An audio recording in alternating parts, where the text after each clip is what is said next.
All right, so today's agenda is we are going to do our first two intros with our panelists, Katie Bird, Arlene Vasquez, and Dr. Adina Scott. And the team will discuss job opportunities, best practices to help your resume and LinkedIn stand out, share more additional best practices, and then finally, the second half of the event will be an audience Q&A. So please share as many questions as you want in the chat channel. All right, so why don't we start off with intros? I can go first. My name is Sharon, and I am a licensed mental health counselor. I've worked for different mental health startups in operations and content, and I am the head of operations as therapist in tech. Katie, why don't you go next? Yeah, hi, I'm Katie Bird. I'm the talent associate on the care talent team. And I have been with Headspace Health for the past year and a half. And the thing that I love the most about Headspace Health is the vibrant culture. I feel like being at Headspace Health, they really invest in all of their employees, whether it's like wellness benefits or professional development opportunities. Oh, Harlene, you're next. Hello, everyone. I'm Adina Vasquez. I've been at Headspace Health for a couple of months.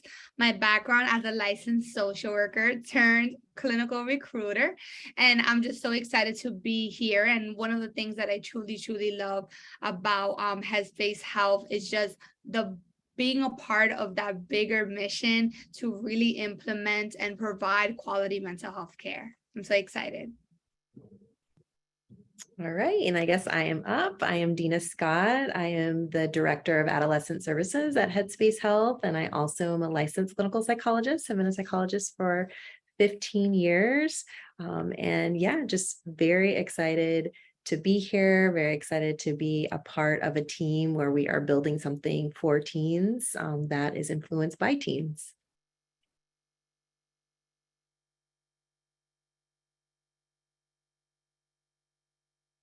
All right, well, Katie, why don't you start off with the job opportunities? Yeah, totally. So there's a lot of unique job opportunities in the mental health space, including here at Headspace Health. There's mental health services, so you can go into being a therapist, a coach, a psychiatrist, or a contract psychologist.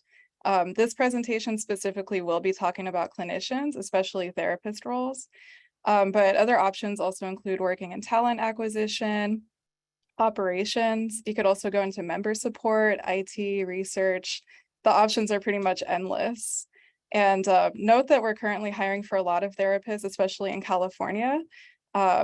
We kind of have demands that change in states like kind of month to month. So just keep a lookout on our website for those details.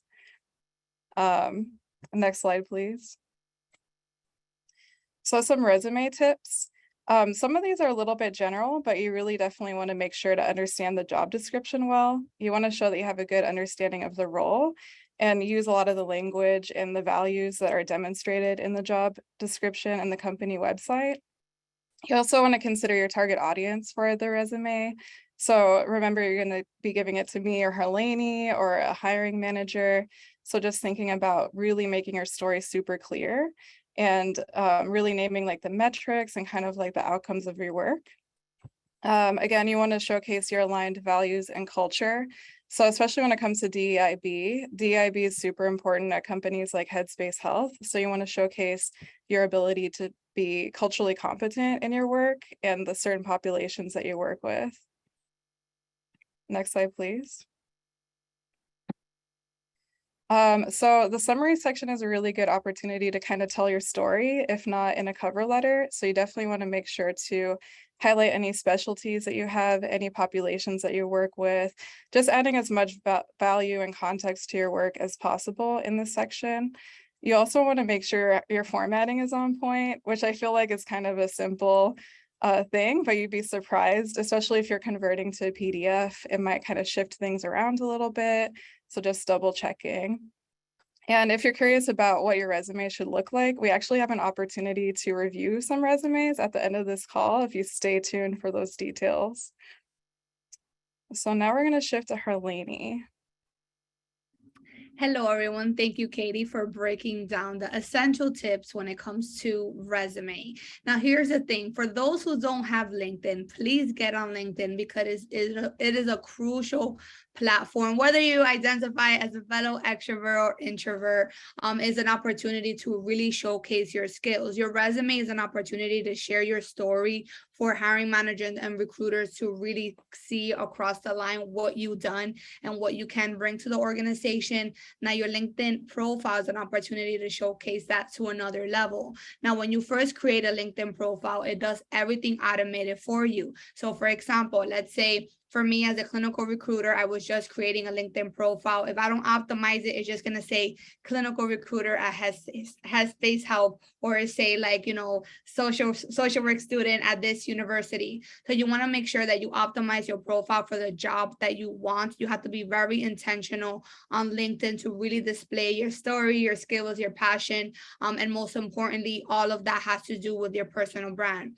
Another thing when it comes to utilizing LinkedIn, you also have to go out there and be proactive and engage in conversations that are going to lead you to conversations. Because remember, conversations leads to opportunities. You can't just sit and apply and wait for people to, get you hired. You have to go out there and really find out about the company's, mission and values, and really see if it aligns with your mission and values. Going back to what I said before, that I came to Headspace Health because of the mission that they currently offer, and I wanted to be a part of that. And then, of course, last but not least, when it comes to LinkedIn, I know there's just so much content out there that people post. You do not need to do the same thing that other people do. The most important thing is that you need to do what feels comfortable for you within your own scope of practice, and really be proactive with putting yourself out there. So just a few gems when it comes to LinkedIn. Next slide.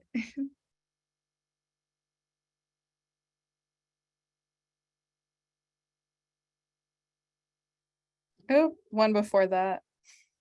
Dana, that's your cue. Hello. So I know that I will be moderated, right? So there'll be some prompts coming my way. You can kind of just speak to your experience, kind of like your whole story, kind of starting at Ginger and that whole experience. Yeah. So And I can also, I'll give prompts. Don't worry about it. I'll tell you Perfect. the story and then I'll give prompts. Perfect. So again, I am Adina Scott. So it's interesting because I feel like many of the people who know me probably would not have thought I would have landed at a tech space, because I am not necessarily the most tech savvy of humans. However, it's been really interesting because over the past few years, and especially after COVID, a lot of us were doing things that were more remote. And so my journey kind of started with me coming back to California in October of 2020 to caregive for my grandmother full time, while also working full time. I was coming from a school setting in Atlanta. I'd also overseen large programs in Los Angeles and supervised and directed and done all of these things, but mostly in clinic and school spaces. And so fast forward October 2020, I'm like, oh my gosh, I have to figure out something to where I am able to be present with my grandmother and work in her home. And so started looking really just intentionally at different spaces that were allowing folks to work from home, and came across what was Ginger. And when I was interviewing with a variety of different places, one of the things that stood out to me was just the human quality that I was feeling in the interview process. And for me, human connection is everything. And so I thought of like my years of being a psychologist for many years, and just thinking like, okay, maybe I can do this. Like this whole, introduction to full-time remote work might actually work for me. And also being in a tech space, when you think about accessibility, and one of the big things that was always, I feel like, a priority for me was looking at diversity, equity, inclusion, belonging, justice, looking at, health equity. And with some of the work in tech spaces, although there is still work to be done with, broader accessibility, oftentimes there is more of an ability to meet with folks when you are in a remote platform. So was very excited. I started initially as a clinical psychologist on the team, and within the conversations, they were very much aware of the fact that I had led programs and helped develop programs specific to teens and to children. And so a couple months later, we were able to get started on launching our adolescent services program. So was able to jump in and start trying to figure out, what does this mean when you think about developing an app for teens by teens? And again, somebody who isn't necessarily coming in with all of the app experience. So it was super, I feel like, to me, it was like kind of life transforming to see all of the things going on at the product side and the marketing, communications, because again, my bubble was really about that direct service work in those clinic and school spaces, where you don't have all of those things necessarily all connected to your role. And so just the exposure, the ability to see, to learn from folks that were in engineering and marketing, communications, hiring, and to do this together to try to build out this app that was for teens, to me has really, really been just super beneficial to me in my career development, when again, I'd been in the career over a decade, almost a decade and a half. So now I am privileged to be directing the adolescent service program as we continue to build and continue to see more and more traction just throughout. And that has been really, to me, exciting, because we also have team members that are coming in with different experiences too. Some that were experienced with tech, some that were not, and we're all learning together and all trying to, again, stay centered in cultural humility, which I think is also such an important part of the journey that we're doing, because you can't really build something without having that culturally humble lens. So that is my journey, and I'm happy for more prompts, Jacqueline. So one thing that I'll ask you, and then feel free, folks, to write questions in the Q&A, and we will just slowly get to those questions. But one question that I get asked a lot is, like, how did you even notice, like, apply to Headspace? Did you apply to a lot of places? And kind of like also what Harlene said, a lot of people coming from community don't really value LinkedIn, or don't really know the value of LinkedIn, I should say. And so did you have a LinkedIn profile already? Is that something like that you did yourself? Can you speak to that? Yeah. So interestingly enough, my LinkedIn was developed by my administrative assistant when I was regional director of clinical services at Children's Institute in Los Angeles. So this was probably like 2011. And she's like, Tina, why aren't you on LinkedIn? Like, what's going on? And I'm like, LinkedIn, what? Like, what's happening? So she was actually the person who got me on. And then I have since then done a little bit to just keep it updated as well. And it's interesting because, you know, I am somebody who's also always done multiple things. And so I think I've also heard from other folks, as Harlene was explaining, like how important it is. And so I value it definitely more and more over the years. But it wasn't necessarily something that I started on my own, Jacqueline, I'll be honest. Somebody pushed me to make sure that I could get started.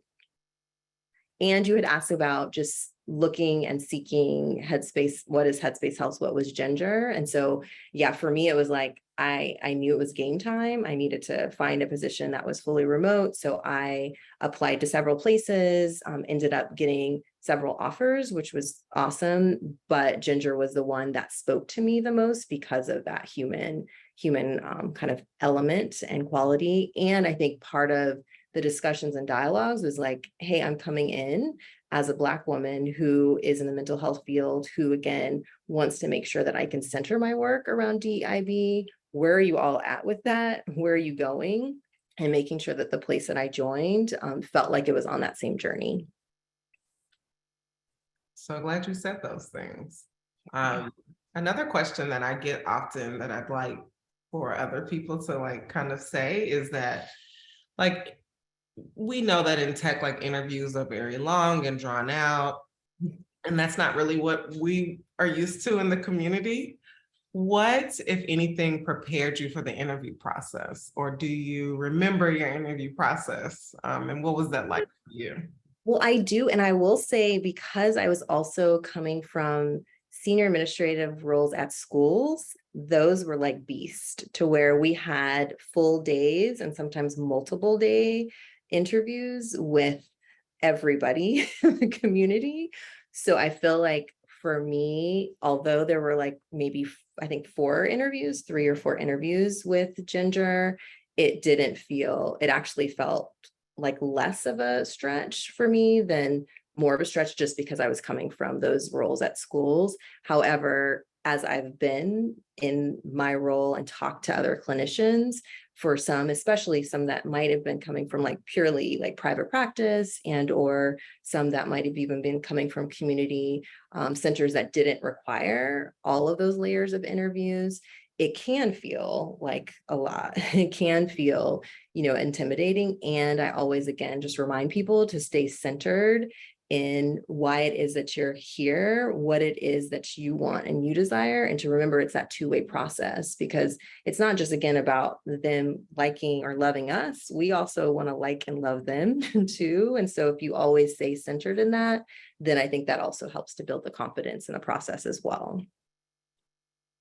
And I would definitely love to add to that too. Thank you for sharing that, Dean. I think, for me as well, before coming into Headspace Health, right, coming from the nonprofit sector, this is my first time as well in Tech B. I'm currently identified as a first gen Latina. So really being majority of my social work career in nonprofit, as most of us know, right, in the nonprofit world, there's like one interview and then you like get hired the next day. It's like, what? I didn't even get, to meet anyone. And I think even like having that first experience as well, being a part of this extensive, interview process, one thing that I often tell, others is that, pay attention to how, the company treats you from the moment that you apply to the moment that you get hired. And that was the thing that happened for me when I was onboarding into Headspace or interviewing for Headspace Health, the communication, how everything was so clear. It wasn't like I was like lost and kind of not knowing like, oh my God, nobody has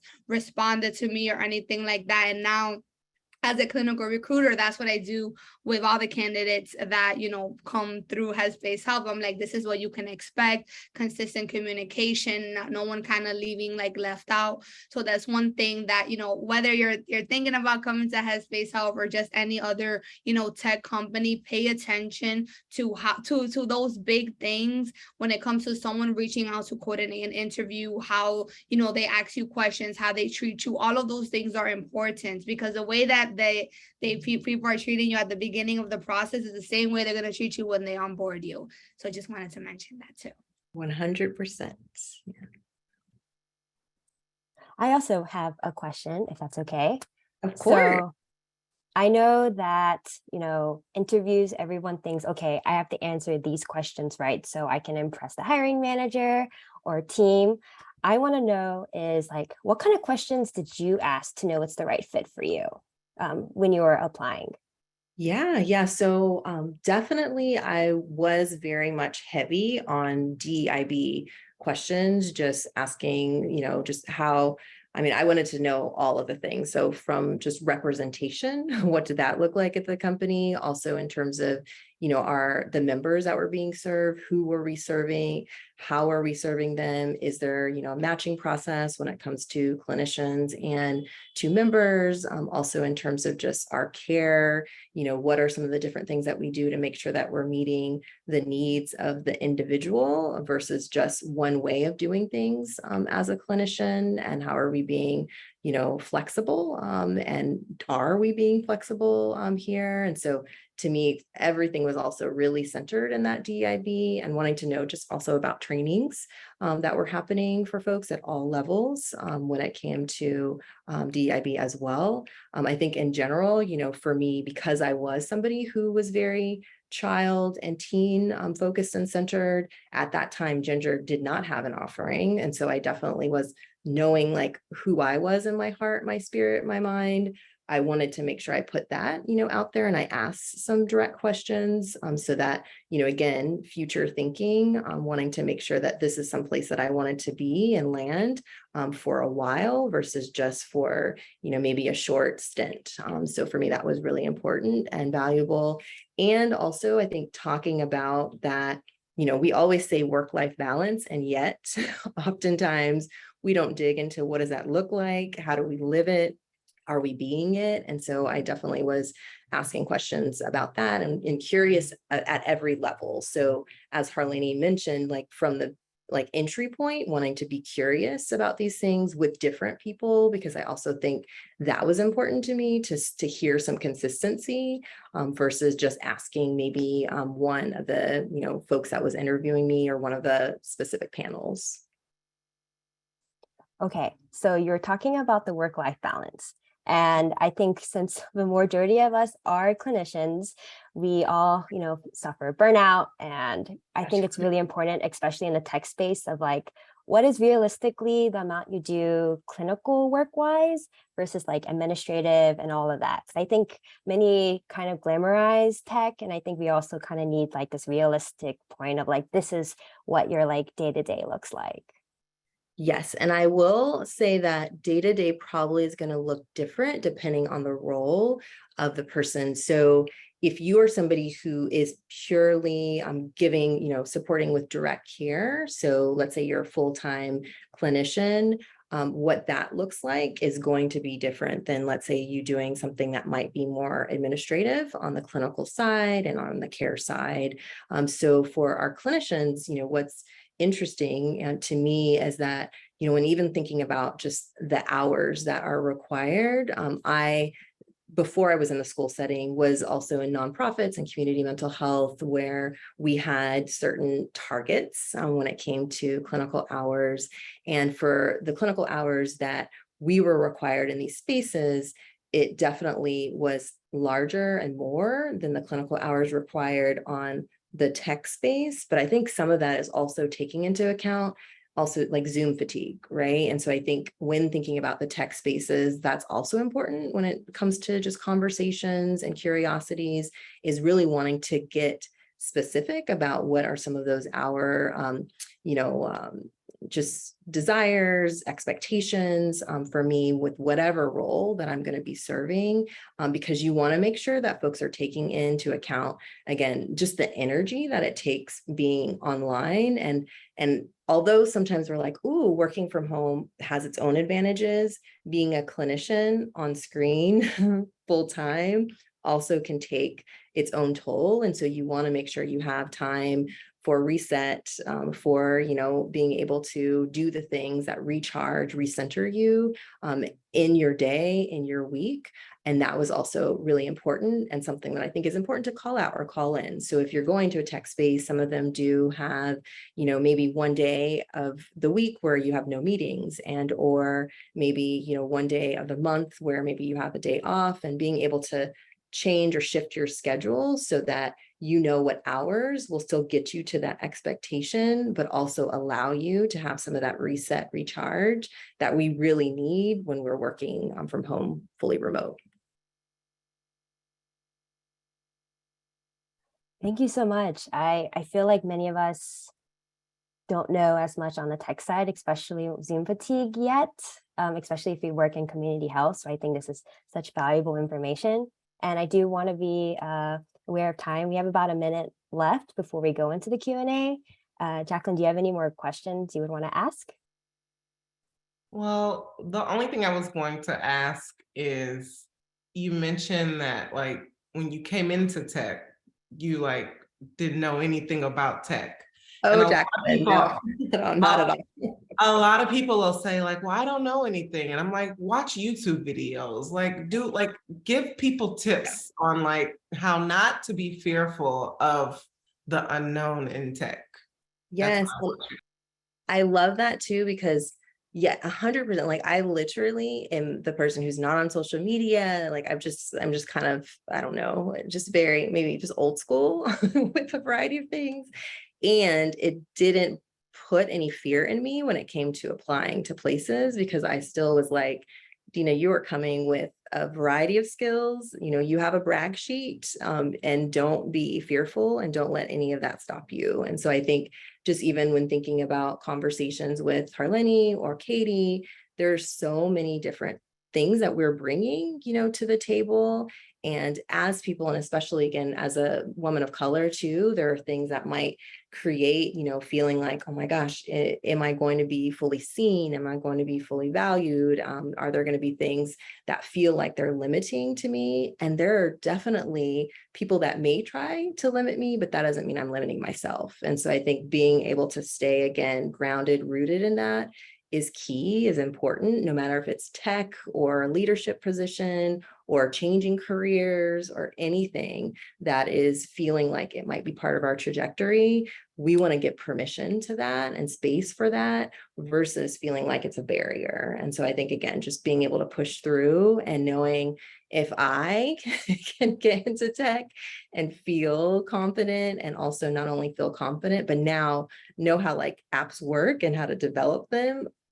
All of you, anybody, definitely can. And just to, continue to encourage ourselves to be able to have those brag sheets, and know that they're still relevant, no matter if it's changing, again, where we're landing. I love that answer. Thank you. All right, Sharon, let's do the Q&A. We have 20 questions. So far. I have a feeling we're going to get a lot more.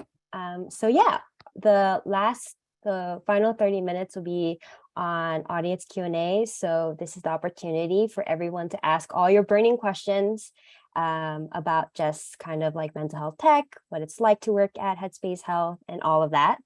And so why don't we get started with the first one? All right, so I recently moved to the US from Canada to complete a postdoctoral position in behavioral scientist, but often feel I'm at a disadvantage in terms of networking/connections that many people say are key in getting in the door. What would you suggest in terms of standing out in applications when over 100 people apply, when I don't have the advantage of an internal referral?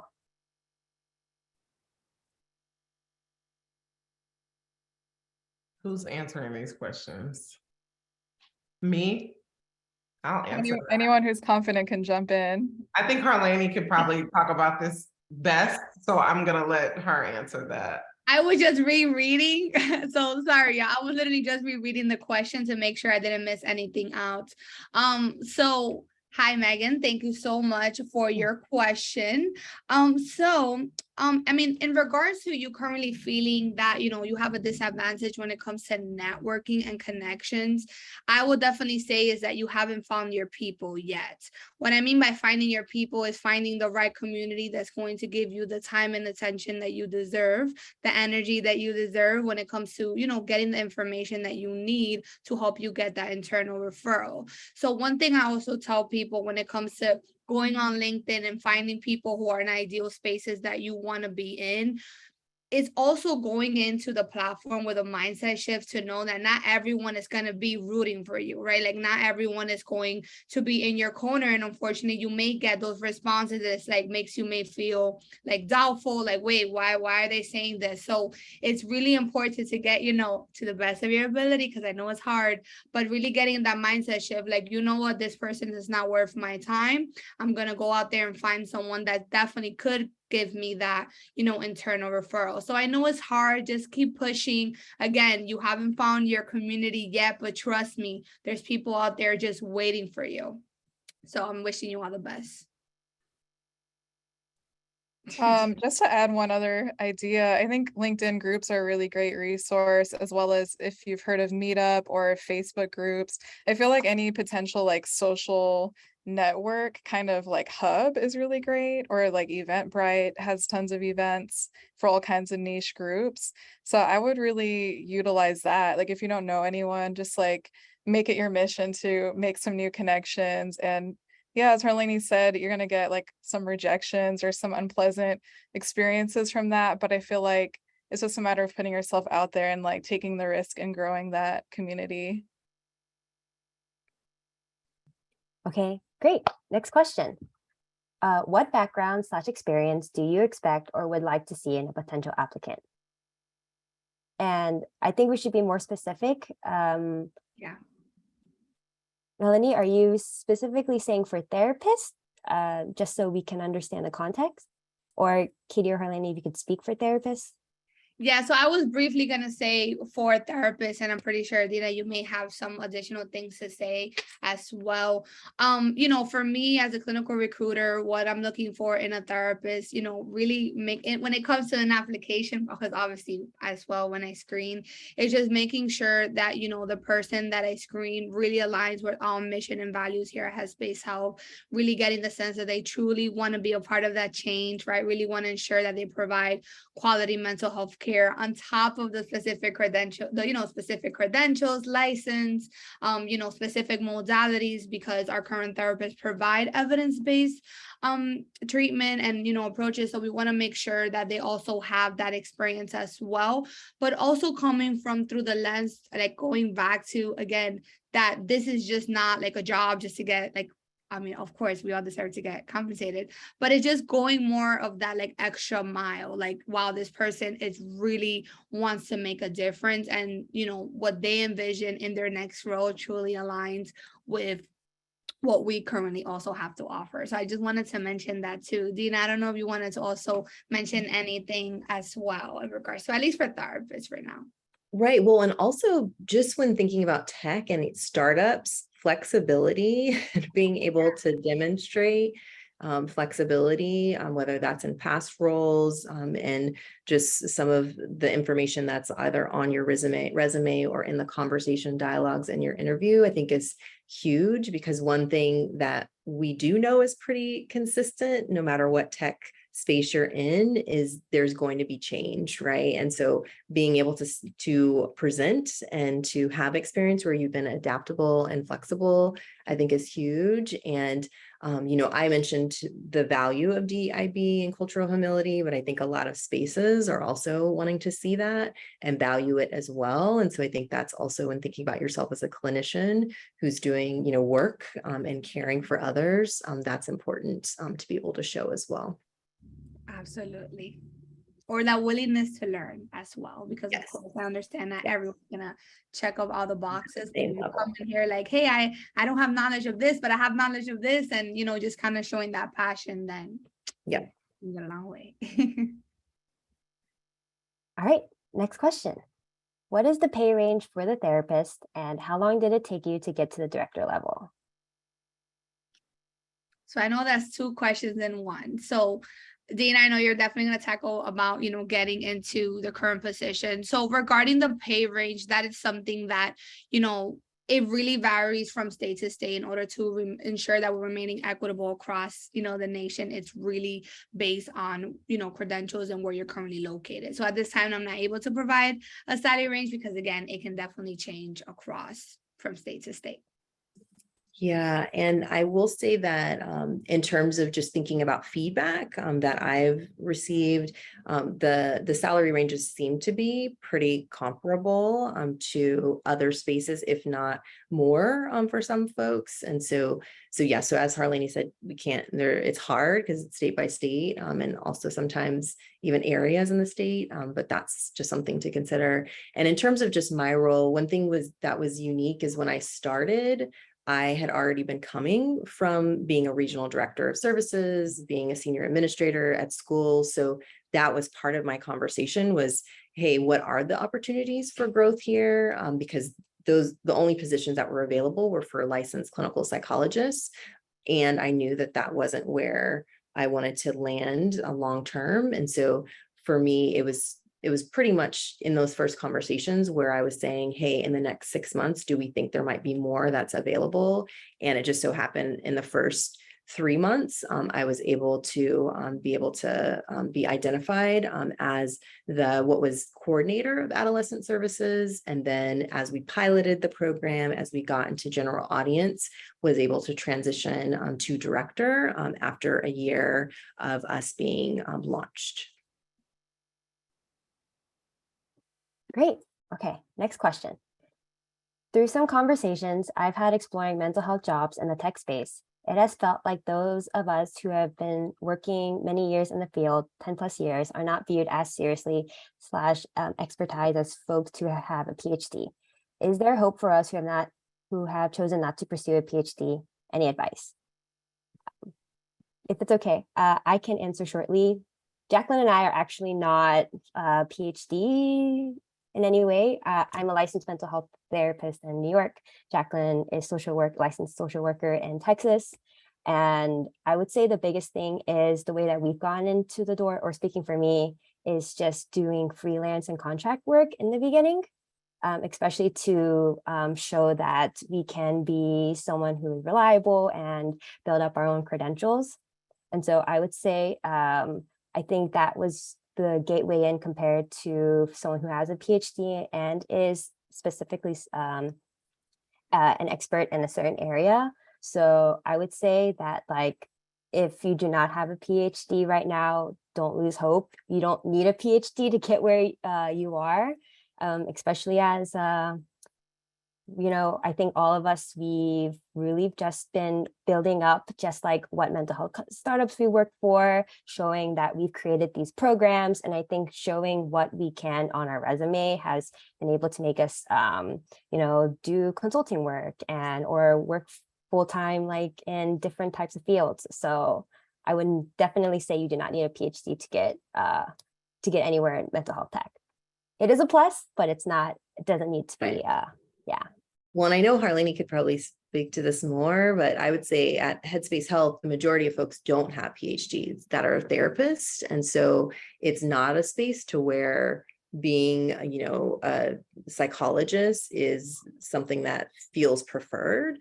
And so if anything, again, there's more representation from folks that, are a master's level, because we can all provide the same amount of just amazing care when it comes to our members.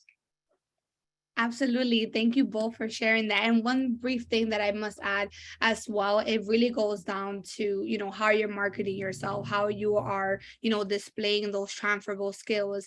And it's unfortunate that, it seems like you have been getting, maybe some rejections from specific organizations. And it's unfortunate that those experiences have happened. I would definitely say it's going back to find an organization that's going to uplift you and it's going to uplift the current skills that you currently have, because sometimes when we feel that we need to put ourselves in a box is where we kind of step out of that alignment. So going back to ensure that you find an organization, hopefully Headspace Health, that really feels in alignment to you and your mission and your values, and just gives you that, doesn't feel like, wow, like I need to do this or I need to do that in order to fit in. Like it should just flow naturally.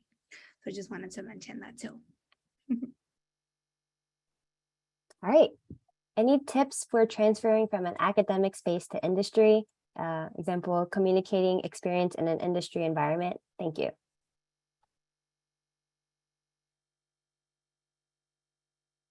I personally cannot speak to that. I'm gonna plug our community.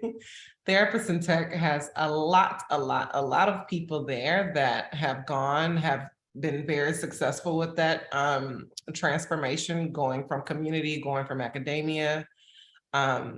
Feel free to send me a DM. I can definitely connect you with some people who have done that successfully. But I just want to reiterate everything that everyone said here previously. Your work experience is work experience. So it does not matter if you've worked in tech or not, you can tell a story about your work experience that will land home for wherever you want to work. And it does take some time, it does take some practice, it does take some reading, it does take some self introspection. I think that sometimes we doubt our own skills, but just like Dr. Dina said, I mean, if you have like supervised 2 people, it doesn't matter, like my husband said, doesn't matter if it was at Whataburger or at a school, like you have been a leader. So put that on there. Like you need to speak up about those experiences. 100%. Jacqueline and I just think about systems, right? Like when we're working any of these places, there's still systems that we're navigating. And I think there's a lot of things that can feel connected or transferable when thinking about some of the systems that you would be potentially navigating in tech spaces as well. And so yes, just being able to, again, be mindful of all of those things that do and can feel interconnected when you're thinking about the position. And also, again, going back to what Jacqueline said too, not doubting, but also leaning in to the strengths that you're coming in with. Okay, so I know that we don't have as much time, so I am going to look through the chat. Okay, can you speak about cover letters? How much are they weighed in the process, and what are things you see as important to include? Great question. I'll briefly share my my own thoughts, and then anyone can chime in. So it really depends the role. For our current therapist position, there are some people that have included and then some people that have not.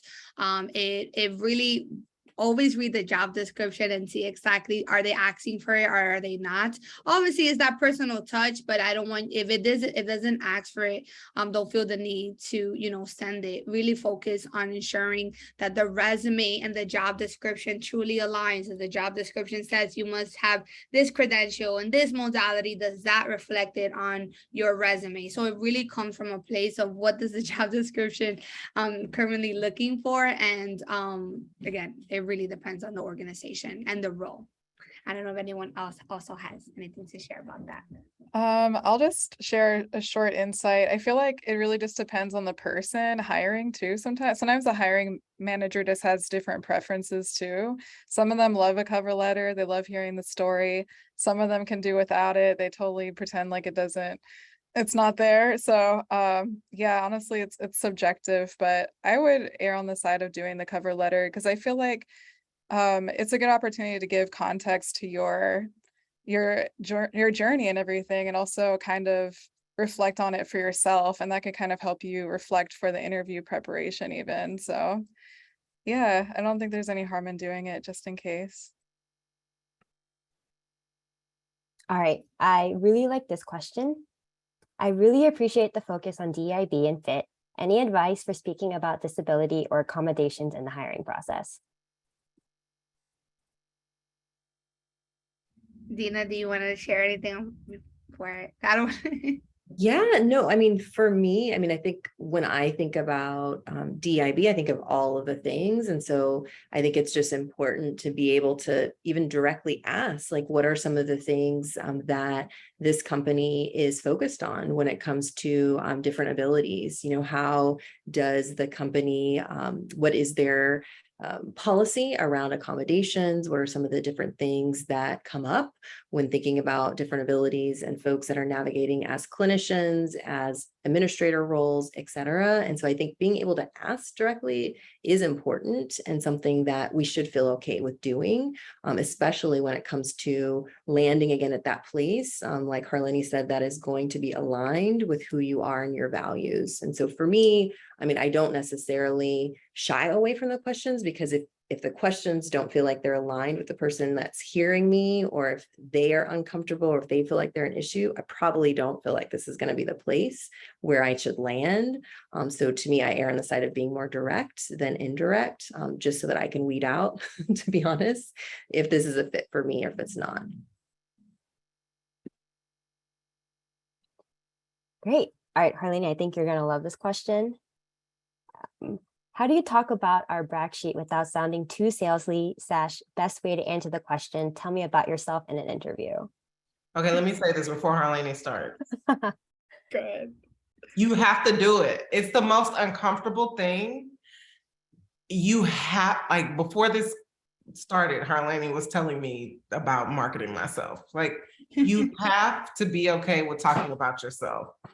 And that's something that therapists and clinicians are not really good at. So that's all I'm going to say.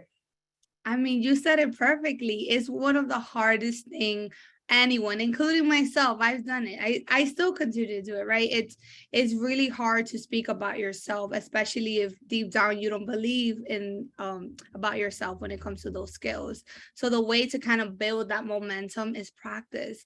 practice in front of the mirror, get comfortable looking at your resume, get comfortable with, really speaking about the things that you have done. Because again, no one can ever take that away from you when it comes to the experiences that you have gained, the skills that you have gained, right? There's only one of you. And if you don't speak about yourself, someone else will. So at least the assumption, right?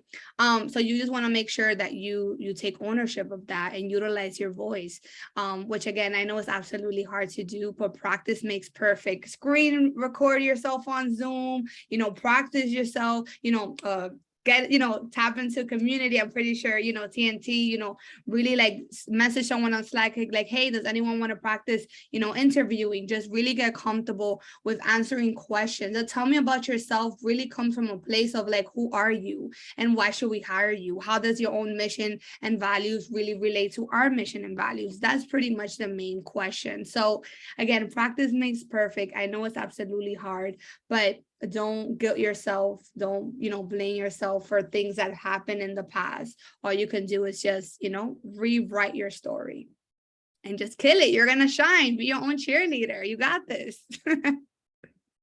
We only have about a few minutes left. I'm trying to go through the questions and answer what I can. Feel free, panelists, to do the same if you can hop in and try to answer any questions. One thing that I saw here that I wanted to answer that I see like kind of being repeated over and over is like, what job titles are people looking for, like that could, line up? And people are speaking specifically like to administrative roles. And we hear a lot about clinical operations. And I think that that's like a really good place for people who want to be an administrator or like be in administration to look at clinical strategy, clinical operations. Those roles will give you kind of that clinical lens and like operationalizing a program or a process. And then you'll be able to work alongside of other people collaboratively, like product, engineering, business, the clinicians, user research. It's kind of like a person of all trades. And there was one question that I know we had not gotten to that I've seen that I wanted to make sure that someone asked. Can therapists be considered, this is for for Headspace, can therapists be considered for positions if they have completed supervision hours and are waiting to take a state exam? Are you all hiring anyone with those skills? So unfortunately, at this time, we are not. But here's the thing, like Katie mentioned before, things are always changing. So if you're someone that, really is interested in working for us as a therapist, obviously get in touch with us. We'll keep you in mind. We'll keep your resume on file. When the opportunity comes up, we'll reach out. But this is why it's always important to stay in connection with people, with organizations that you want to work for, eventually, because policies are always changing. So just because we're not, hiring right now, what's to say next year, right? So just stay in communication. And I also want to call out, so one other thing I do at Headspace Health is I supervise the DEIB postdocs. And so one opportunity that is there is we have a postdoctoral program and also practicum program where folks that are becoming psychologists are able to apply annually, and also those that are postdocs are able to apply annually. We just started with our second cohort this August, so that is another opportunity as well.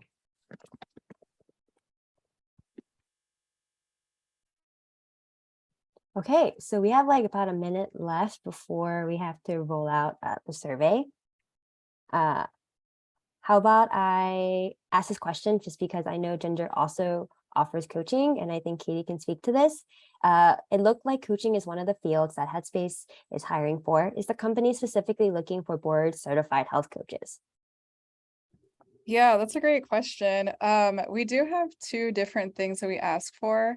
Either they would be accredited by the NBHWC. So it would have to be accredited by that, or you can have a master's degree and 2 years of experience coaching or counseling. So if you have one of those two, you're totally eligible. And also, fun fact, they just started a new program at Headspace Health called the Ginger Training Institute. And it's basically a program where you can become certified if you're a Headspace Health employee. So if you don't have the certification now, but you got in through the master's route, that's a great benefit to working here as a coach or to become a coach.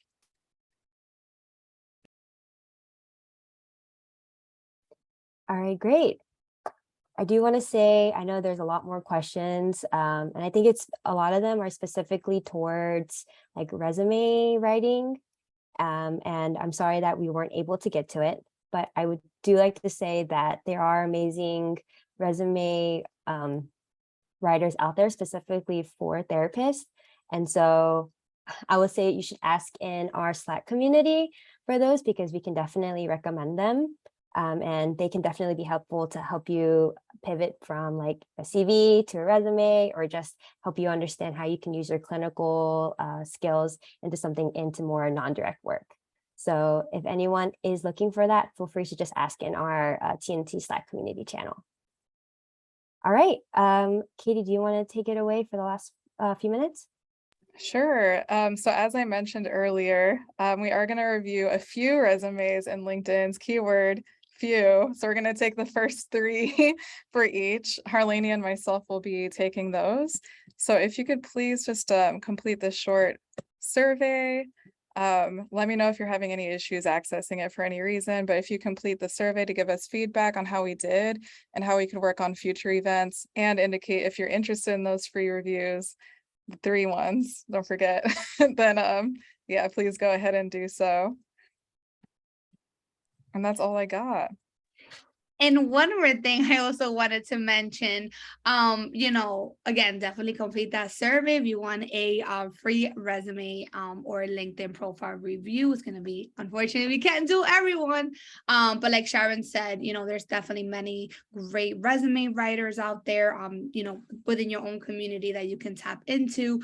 One thing I also wanted to mention, just in case you are looking for a new opportunity right now, I am currently hiring for therapists in the following states: California, Washington, Hawaii, Oregon, New York, Colorado, and Minnesota. All of our particular openings are on our website. That is also going to be shared with you. I am on LinkedIn as well. So if you're currently are interested in applying, maybe have some additional questions, just shoot me a message and I'd be happy to discuss the role more in depth. And as well, one other thing I want to mention when it comes to, going back to, trying to find, finessing your resume and all of those things, is really start with doing a career inventory. What I mean is really start with identifying your current unique skills that you feel comfortable in and presenting. Maybe you have specific areas of practice or modalities that you truly feel like this is me, like this is everything I have to offer. Then really start with that, because that's going to be able to boost your esteem when it comes to speaking about your current skills. So I wanted to leave you out with that piece. And LinkedIn's not so scary, I promise. Find your people, they're out there. Thank you. And thank you, everyone. And we just want to let everyone know that we work really hard to put on these events. And now that we have 501c3 status, all donations you can write them off on your taxes. And so it took us many meetings and many hours to get this event put on. So thank you all for coming. And if you're not in our Slack community, just go to therapistintech.com and hit join. And thank you. I'll stop the recording here.